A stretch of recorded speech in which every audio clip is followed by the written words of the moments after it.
This is the 12th as well as the concluding lecture on Fourier series. Today we shall mention few miscellaneous facts related to the Fourier series. Some of the things that I am going to discuss in this lecture may have already been spoken, may have already been told in an earlier class, but here we shall once again state these facts and few new facts. First of all, we have found an alternative form of Fourier series, and that leads to the complex form. Yet another alternative form, yet another alternative form. Because I am going to state another form of Fourier series, which is neither the trigonometric series in terms of sine and cosines nor the complex form.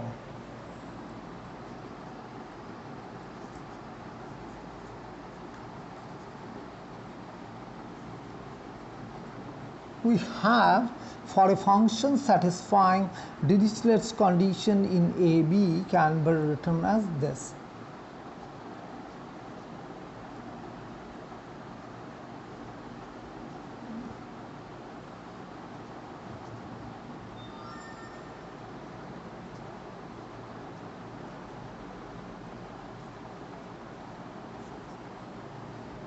Where alpha is equal to 2 pi by delta and delta is equal to b minus a.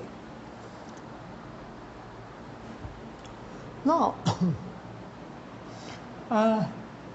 we write this term as, now let us consider the term within second bracket. We write an cos of alpha nx plus bn sine of alpha nx. This term we write 1 upon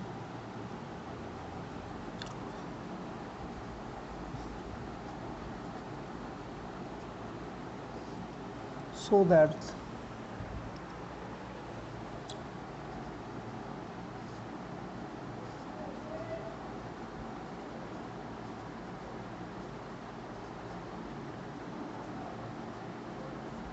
nx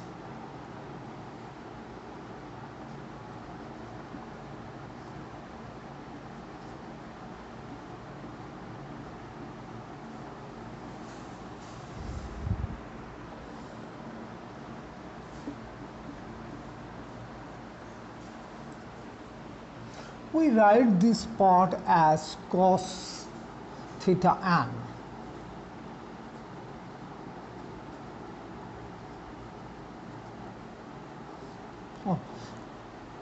We write it dn, and then this part is cos theta n cos alpha nx plus this term is sine theta n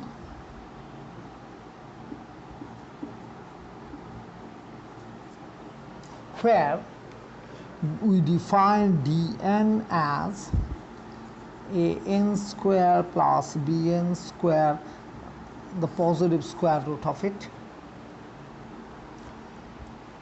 This is cos theta and this is sine theta, so that tan of theta n is bn by an. If we want to represent this graphically, then this is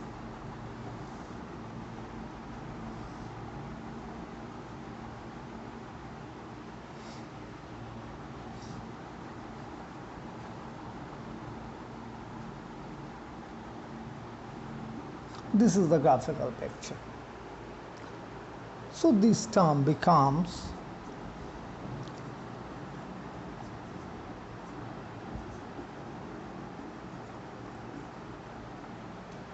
theta n. So we may write this term as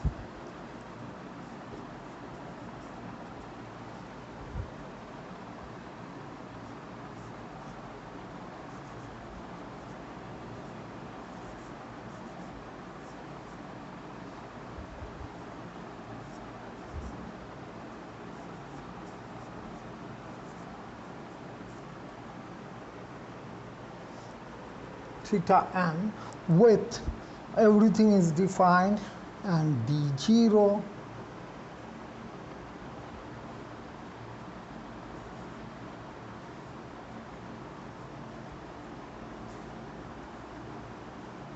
this is another form of Fourier series, alternative form of Fourier series.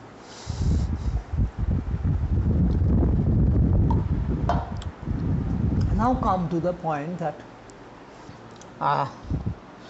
what happens to the Fourier series when applied to non-periodic function.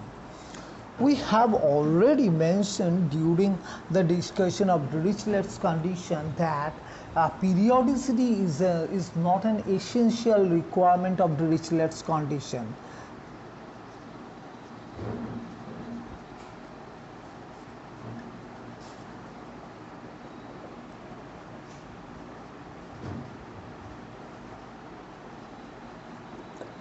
Is not an essential necessary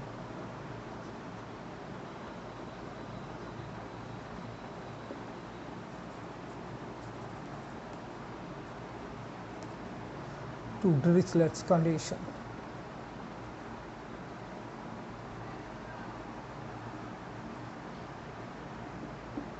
The books, most of the books includes Dirichlet's condition as an essential requirement. Essential requirement is the better.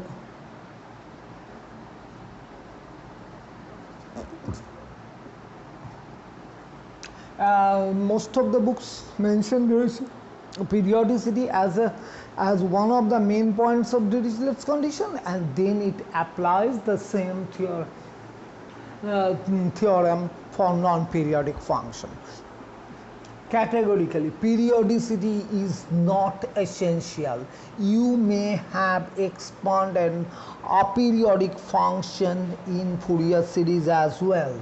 So if we have the primary interval which ranges from a to b, then if we have an aperiodic function like this, which may be behaving like this in the outside region, so we are considering an aperiodic function. If we expand Fourier series in this region, in this primary region, then this expansion is no longer valid on the either side of the primary interval. This is for aperiodic function. Had the function been periodic, then once you expand the series function in the primary interval, then it is also applicable on the repeated intervals. This is the only advantage that we have for Fourier series with periodic function. So once again for aperiodic function, once you expand it in a primary interval, this expansion is valid only in the primary interval. So for an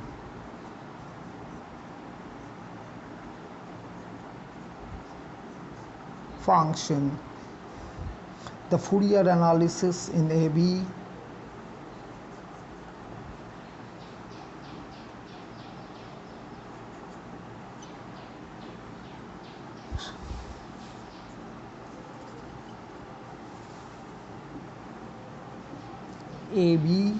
is valid only in the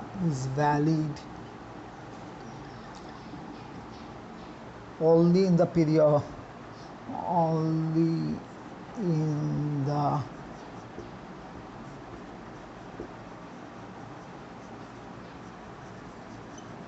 interval AB, not on, and in general not on, and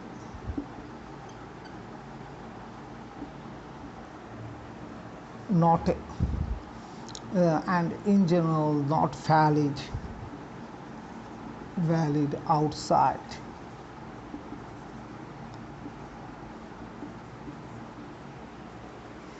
For a periodic function, on the other hand, for a periodic function,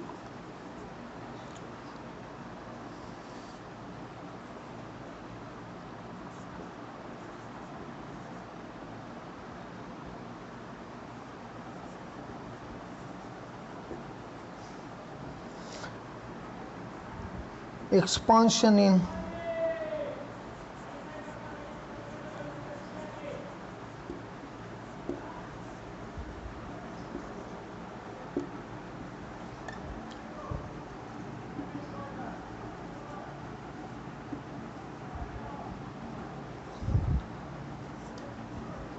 outside AB on its periodic extension.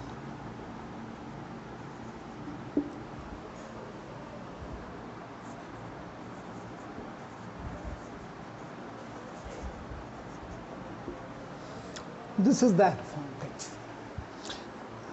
Secondly, we like to mention what happens to the Fourier function when we apply it at a point of discontinuity.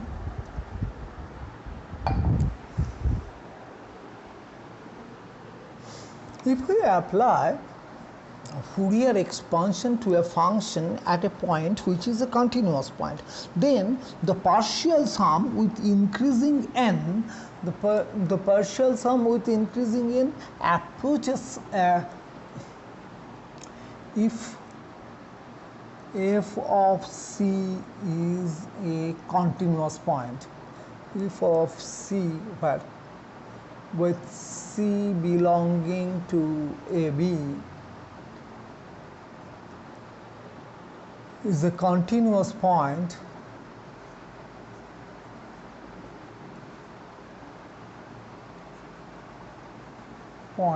of f of x, then Sn, then the partial sum Sn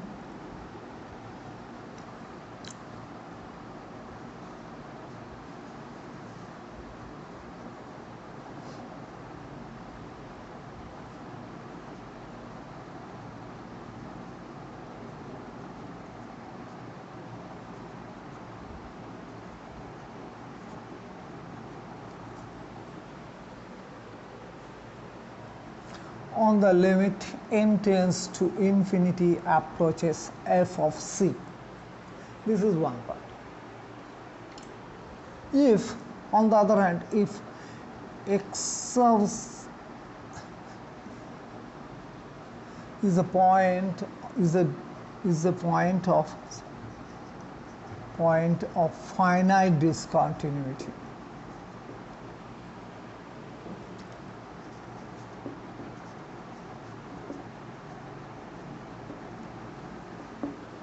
discontinuity, then Sn with increasing n approaches the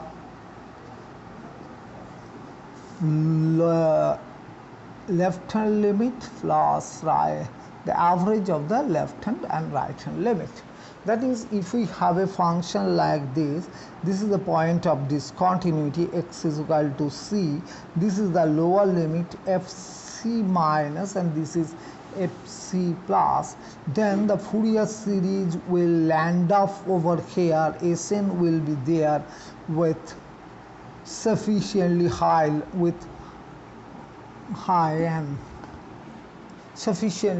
n, it will be just at the middle of this. If the point C has an infinite discontinuity, then the function cannot be defined because the mean value is meaningless in that case. This is one point. Last point that I am going to discuss is the flexibility of Fourier series. The flexibility of Fourier expansion, that is, if we expand a function in power series, for expansion in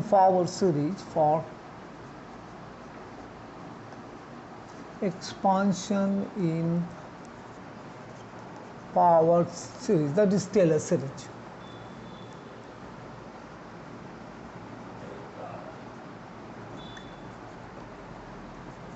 If x has to be analytic,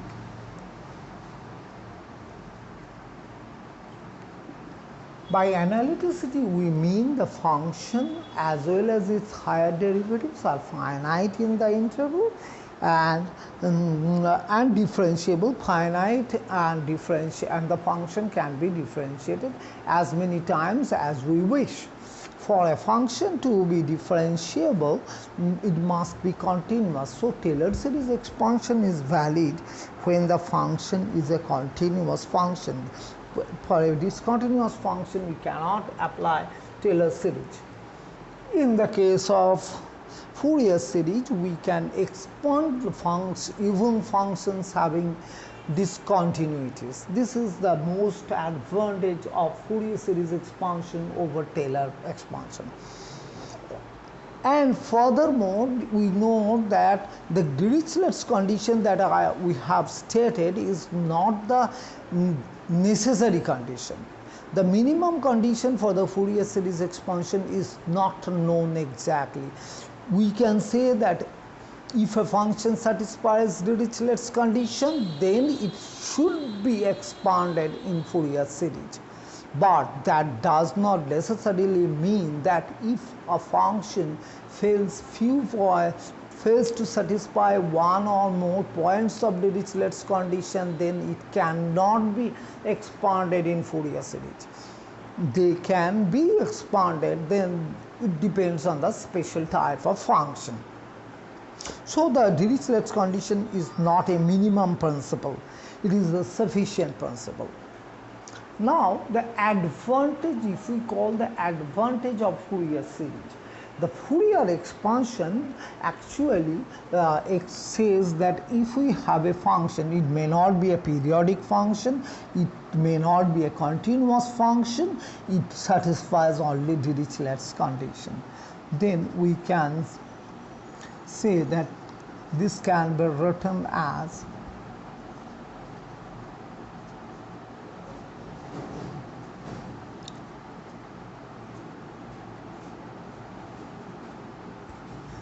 so n is equal to 1 is the fundamental frequency.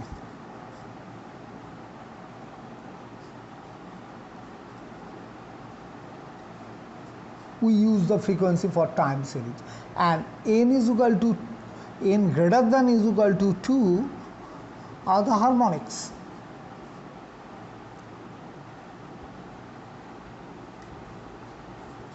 So in other words, we can say that Fourier analysis actually is the harmonic analysis. It enables us to write a function which is not at all periodic in terms of some fundamental modes and its higher harmonics of varying amplitudes. The amplitudes are determined by an, bn, or we may have the alternative form is very useful.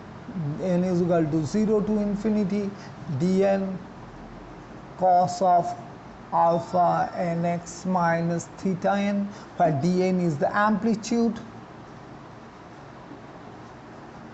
of nth mode, and this is the phase of nth mode. So it enables us to write a complicated thing in terms of some SHMs. This is another very important fact regarding Fourier series, and each of these individual harmonic modes can be exactly solved in classical mechanics as well as in quantum mechanics. Recall that exactly solvable problems are very rare in classical as well as in quantum mechanics. So the Fourier series enables us to get the insights of a dynamical system in terms of its harmonic analysis. In spectroscopy, this technique is used extensively to find out the elements present in a compound.